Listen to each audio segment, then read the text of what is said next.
Like whenever I'm thinking about the animals in the sixth, I'm like, smaller than a sheep, smaller Smaller than. than a sheep. Don't forget.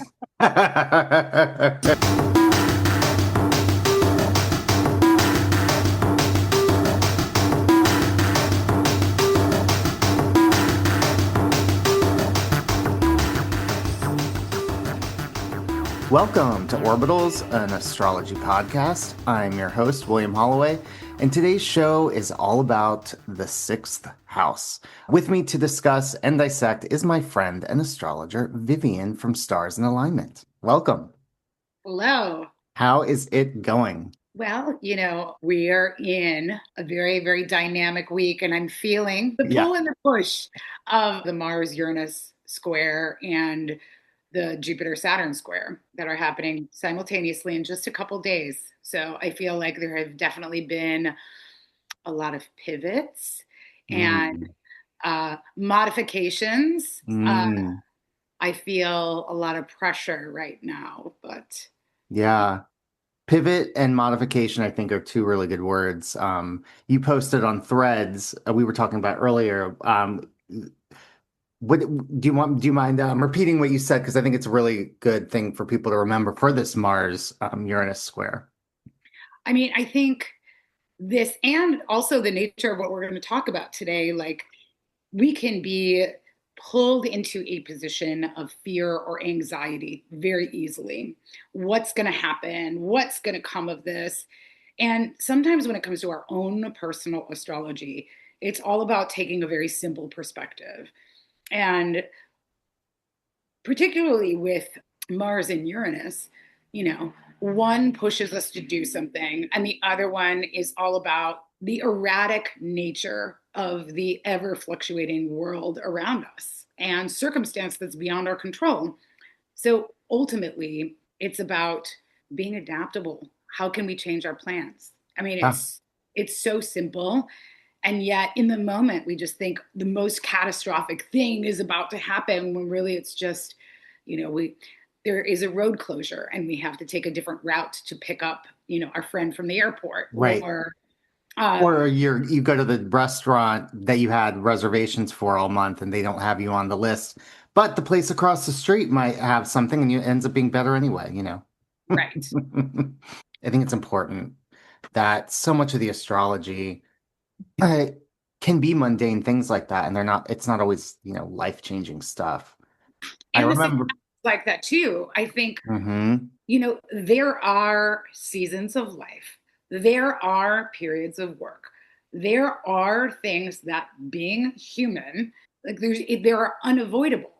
So it doesn't always have to be life or death. I mean, it can be, but it doesn't always have to be. And I think we have to get away from assuming the worst thing always. Yeah, I agree with that. And I think that when we get into this discussion about the sixth house, we're going to see that there can be serious life things with the sixth house, but there can also be, life affirming things with the sixth house. So, Absolutely.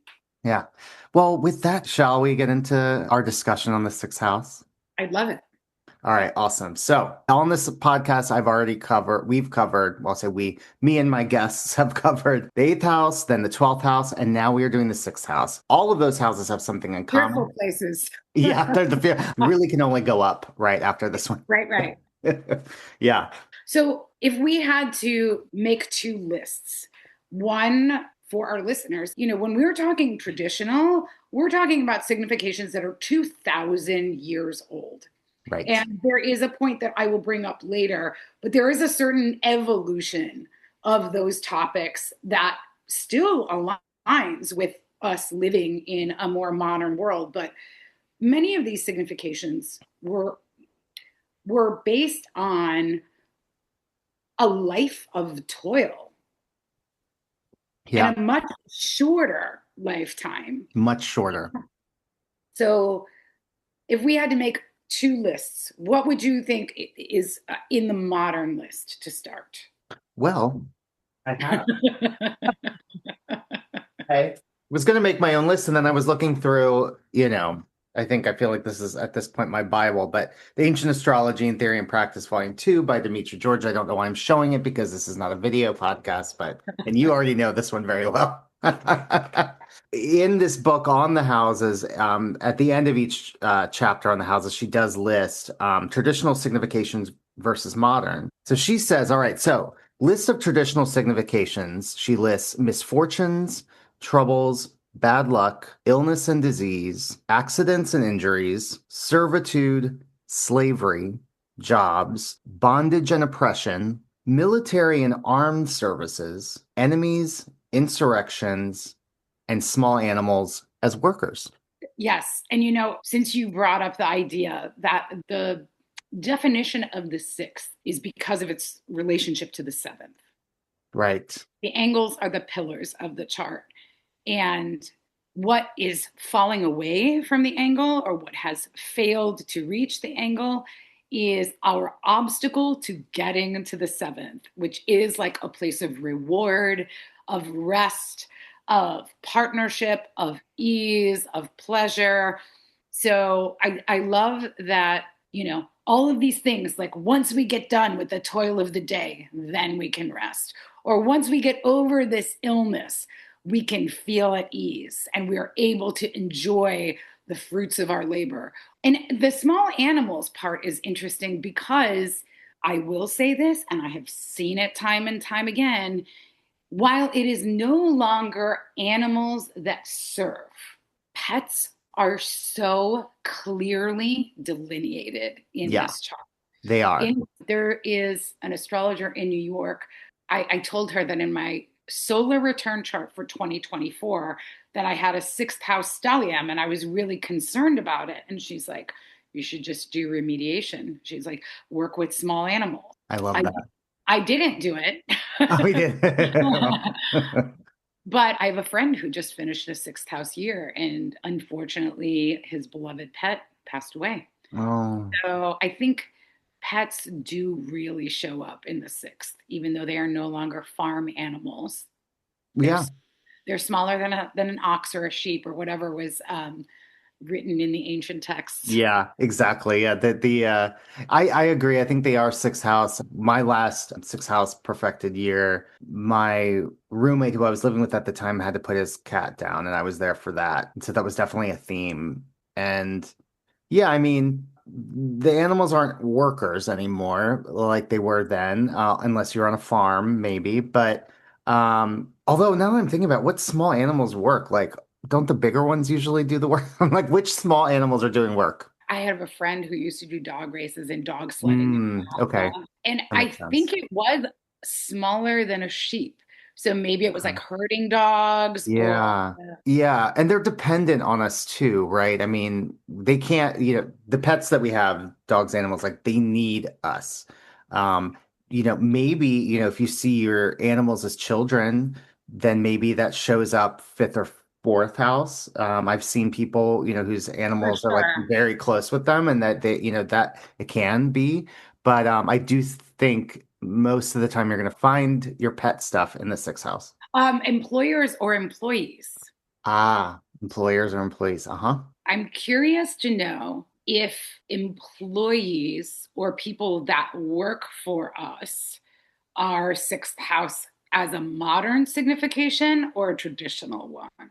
She did not list it in here. She did say jobs, Yeah. servitudes, slavery jobs, and traditional significations. I've had jobs where I've been a manager and I've had people report to me. The last one I had was during a six house perfected year where I had a bunch of Oh, people report to interesting. me. Yeah. Yeah.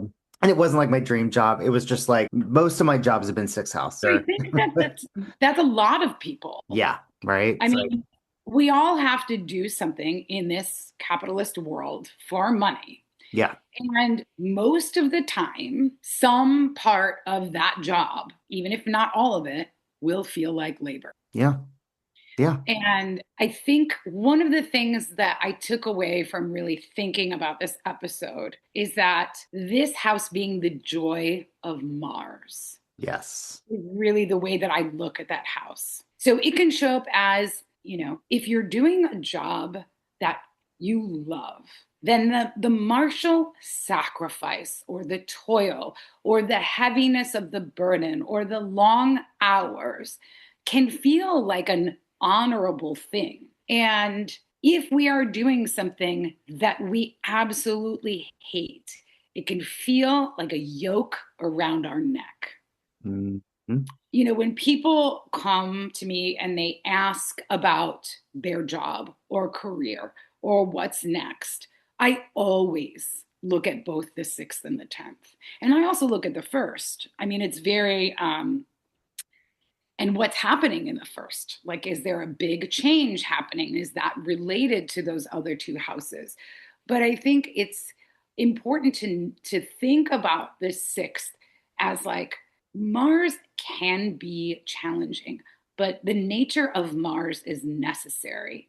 And I think that brings us back again to the beginning of the episode in that, when traditional astrologers talk about the houses, and we get a lot of flack for being really fatalistic or dark or heavy. I think there was this recognition that it is impossible to escape certain themes in the life. You will not go through an entire lifetime without experiencing burdens Right. or illnesses or things that feel endless. That's another topic of the sixth. Something that is so Mm, like the dishes that all like there are always dishes. They are always right. being generated, and that can like it's mundane, right? So Yep. you just accept the nature of the fact that you have to do the dishes every day.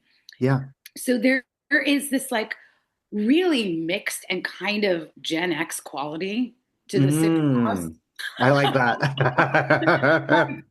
You like the soldiers, like soldiers show up there, butchers, bakers, surgeons, people who are, you know, invested in the toil of daily living. So, yes, are a lot of these significations kind of grim, kind of heavy, sure, but they can be approached in such a way that it feels like a fight we're willing to fight or something that we're willing to endure because we know that it's an inescapable part of living. Yes. It's inescapable. And there's something about the sixth house too that I think about when I've looked at so many charts of different people and the theme I was seeing, like when they've had sixth house stuff, it's like you paying your dues. Yeah. And again, that makes me think of the sixth house in relation to the seventh. Like Mhm. on the way to the good stuff, we have to go through the fire. Yeah. And then you can start building partnerships and then you prove yourself and then you make deals and contracts and all the things that can happen in the seventh. So yeah, love it. Well, additional modern significations she listed pretty small. She just put health, daily regime, crisis, and transformation. And Interesting. yeah, I mean, I don't think that that's wrong at no, all. I yeah, mean, I do think that the sixth can bring about crisis. yeah. Oh yeah. How about the sixth house versus 12th house axis? The relationship between the two. I mean, the way I view that axis, like, and it wasn't that long ago that, I mean, I have very, very clear memories of the nodes being in those houses for me. Mm, And I feel like that polarity is a dance between the experience of the physical and the experience of um, the mental, more as in what are we unconscious to, but also mental health, like physical health and mental health. So hmm. when that polarity is activated, there's something that comes up about both. And I've seen natives with the moon in the sixth um, are prone to a sort of hypochondria or Mm, and that makes a lot of sense when you're thinking about this polarity and also like here's this thing that has to do with like the body and the lived experience and the sense of safety and it's in a house that has to do with physical suffering or physical like burdens and weight. yeah. No, that's great. How do you see that polarity? Because I just very recently I saw a modern astrologer refer to it in a very different way. And I was kind Really? of, oh, I want to look at that more deeply. Yeah. Well, no, I would echo what you said. That's pretty much how I see it, is that like physical health, mental health, things that you're having to deal with that are right in front of you versus things that are like maybe needing to come to the surface that need to be dealt with. Oh, do we talk about enemies at all? Because here we Oh, are. right, Uh, enemies. Well, I definitely talked about it in the 12th house episode, but that's related to this. I mean, so right. yeah, So, yeah, I always found it interesting that, when we're talking about the 12th and things that we cannot see, that hidden enemies belong in the 12th. In the sixth is open enemies. So, and I think here is where the fact that the significations came into being 2000 years ago versus now. yeah. The word enemy is loaded, and I think people perceive that word in a very specific way depending on their own experience. But when Hmm. I am saying open enemies, it can be, again, very simple, just people that don't care about, like, they don't care about you. Yeah. It doesn't have to be malignant, and it doesn't have to be someone coming after you with a sword or you getting, mugged. Yeah. It Right. can be just as simple as, like, someone at work is concerned about their advancement and doesn't care about yours. And somehow that ends up being a topic or a theme that's Mm. relevant during a sixth house transit or during a sixth house year, or if you have planets in the sixth, it could be thematic. Yeah, we think about that, and it's really easy for us to be like, well, I don't have any enemies. Well, it doesn't Right. necessarily mean that someone wants you dead, but you know, Right. there are people that we don't necessarily jive with, and there may be friction, there may be, issues, or someone that you work with maybe doesn't like the way you handle your work, and maybe, there's all these little things. We don't get along with everyone, you know. I mean, Um, and it doesn't even have to go that deep. It yeah. could just be like being in the periphery of people whose self interest outweighs their interest for you. That's great. That's really important to remember. Well, something I did not talk about in the 12th house episode that I would love to bring up briefly, because we talked about pets in the sixth house. Pets, giant pets, like if you've got, like, I don't know, a horse, if you've got horses, or if you have, oh no, zoo, I don't know, you might be one of those people that lives in the Midwest that has all those exotic animals. They would live in your 12th. Yes. And here's a very, very funny example. Okay. I have a friend who has a small farm, and it's a rescue farm. And she has her son in the 12th house. She has pigs that were rescued, horses that were rescued from circuses. And basically, they rescue these animals that would otherwise have nowhere to go. Oh, yeah. Perfect. That's a perfect example. Right. And like when I met her, and I was like, Sagittarius sun in the 12th. And she's a very, like, not what I would imagine a 12th house sun to be like. Yeah. And then the more and more I found out about her, I was like, oh, this completely makes sense. Yeah. That's how it shows up. That's interesting. You see a lot of people with Sun in the 12th being, famous celebrities. There's various reasons that Sun in the 12th makes sense for celebrity, but who's more likely to own a wild exotic animal than a celebrity? You know what I mean? Like, so you think about, like, all these people. I don't remember where Michael Jackson's chart. I It would mean, be animals larger than a sheep then. I don't know why yeah, that thing stuck in my yeah. head.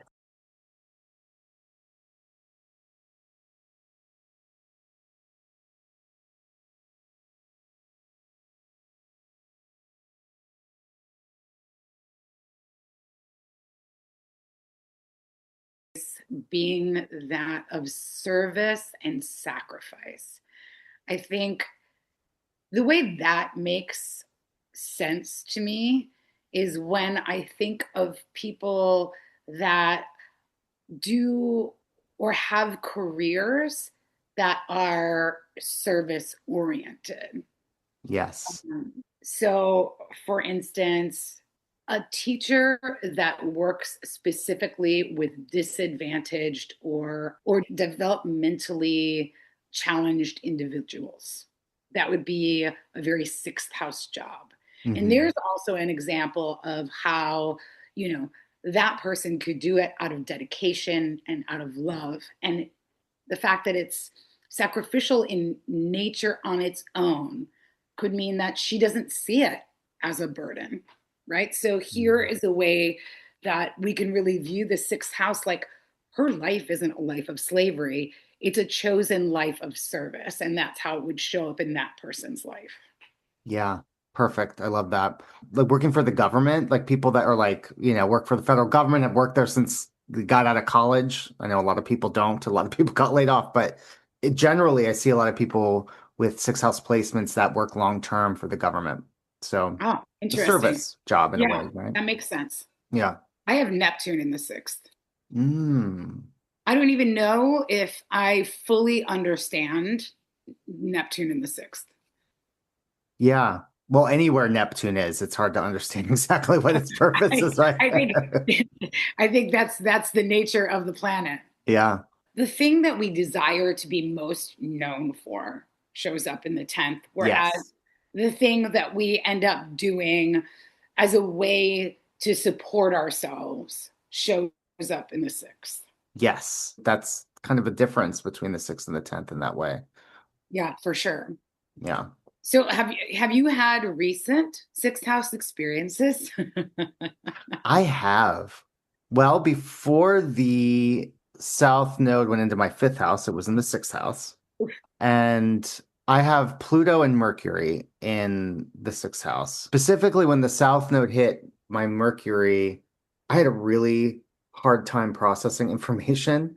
But then I also got into like a weight loss routine, and changed up a lot of my habits during that time with the South Node in my sixth house. So, You know, I made a post a while back, and I was saying that when we have transits to the sixth, that the sixth it like really very simple way to describe it is that the sixth house is the grind, hmm. and it can just feel like so much is happening, that and there's so much to take care of.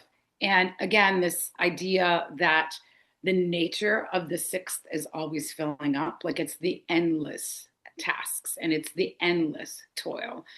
And so I had a sixth house stellium in last year's solar return chart, Hmm. and it included a retrograde Mercury and my sun and Venus. When I was making notes for my taxes, I was like, I cannot believe how much I worked. Hmm. And there was a health scare in there. Hmm. There was an adjustment of my physical routines to sort of adapt to the nature of all of that work and to the health scare. So it was like, it made sense that there were so many planets there because it really attached so much of the life to this one place. Yeah. Ways we experience the sixth house, besides if you have planets in the sixth house, when you have transits to the sixth house, if you're having a sixth house perfected year, all of these like mundane things are going to show up. And like talked about earlier, colonoscopy, you know what I mean? Like not fun, but necessary things that like you got to get done for your health or just in general, burdens, tasks, all of that. Talking about ways that the sixth house can show up in your chart, one of the main things is when you have planets in the sixth. So I thought I would list off first off some people that have sixth house suns, and maybe we'll see some kind of trend here if we are familiar with these people. So here's some people that have their sun in the sixth house: Aretha Franklin, Whitney Houston, Betty White, Matisse, Marie Antoinette, Leonardo da Vinci, Pope Francis, Steven Spielberg, Muhammad Ali, Gloria Steinem, Mozart, and Naomi Judd. That's very interesting. I mean, I think thinking about all of those very quickly in succession, Yeah. there's a handful of tragic stories that stand out, Yes. right? And my guess would be the condition of the sun. Exactly. Right. I Yeah. don't think we have any exalted suns in the sixth, or any like sun trying Jupiter from the sixth, like Yeah. It's like there's a thing with like longevity versus like tragedy almost, you know? Yeah, interesting. Well, longevity, I mean, when you think, like, I always think that Mars is this unstoppable force. You know, Yeah. I have a diurnal chart, and, I think most of us can relate to Mars having been an unstoppable force in its fall for Mm. 6 months, and how we're just at this point right now where we're really waiting for Jupiter to sort of restore what was taken away by Mm. Mars. Hmm. But Mars is unstoppable. Like the nature of the sixth, repetitive, unstoppable, Yeah. heavy, heated, like a lot of things that we think of. So maybe longevity makes sense there. Yeah. And unstoppable. I mean, Muhammad Ali, Gloria Steinem, Steven Spielberg, Betty White, these are all people I think of who have just like done so much and they're known for their longevity and all the work they've done. So, speaking of Mars, I thought this was interesting. Oh, real quick though, I did Yeah. want to quickly list off Moon because I found that these are people that have Moon in the sixth. Henry Ford, Lamborghini, Chevrolet. There were a couple other like ship. There was someone named John Ellerman, who's a famous ship owner before cars. So it's interesting. There's this like car theme where Mars has its Yeah. yeah. But then you also have Frank Sinatra, Lady Gaga, Janis Joplin, Bob Dylan, Vincent van Gogh, Albert Einstein, Judy Garland, Joe Biden. Um, Wow. yeah, Full moon, huh? all moon. Um, Well, Joe Biden had a very difficult life. yes. And And if I'm not mistaken, I don't know for sure, but wasn't his wife killed in like a in a car car accident? accident, yeah. He has had he's a Scorpio and he's had and having his moon in the sixth it lends itself to having a tragic life or having a life filled with tragedies. Vincent van Gogh kind of, Requires perseverance. Yeah, yeah. Vincent Van Gogh was an Aries though, so he did have an exalted sun. It Okay. wasn't in the sixth, but if So he yeah, cut off his ear, can we assume that there was mental illness? yeah, I think so. And that goes back to this idea that the moon. Oh, one of the things that I didn't mention that I think it's not the most uplifting, but many people who have an assortment of planets, like more than one or two, can suffer from chronic illness. Mm, yeah, totally. I've seen that for sure. Yeah, or they'll have illness later on in life, or like a certain point in life, maybe their life ends early. Um, and then this to close out, I know we need to go, but Mars in the sixth, I thought this list was the most interesting. Um, so people with Mars in the sixth, Sean Connery, Audrey Hepburn, John Travolta, Matisse, again, George Clooney, Clint Eastwood, Michael Moore, Gloria Steinem, Martha Stewart, Picasso, Ooh. Hugh Hefner, Karl Marx, and Judy Garland. Judy Garland's chart. That's a whole episode on its own. Well, out of all of those, she's the only one because all of those are like very successful people, and she was too. But she had the early of all of those, her life ended the earliest, and she had the most tragedy. Well, hers Mars was in retrograde Ah, in the sixth. Martha Stewart and Gloria Steinem, both of their Mars were stationed. So that's interesting because they're both known for their longevity and helping shape the way women's daily role in life can be seen. I thought that was the thing interesting. that I thought of with all of those examples, and I want to be clear that when I'm referring to masculine or feminine with the planets, that I'm not talking about things that are positive or negative. I'm just simply stating like active versus receptive.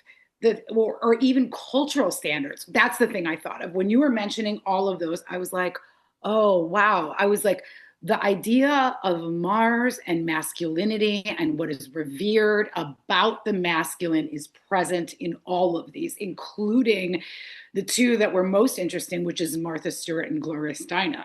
Hmm. Like they challenged what was the feminine in this house that is the joy of the masculine malefic.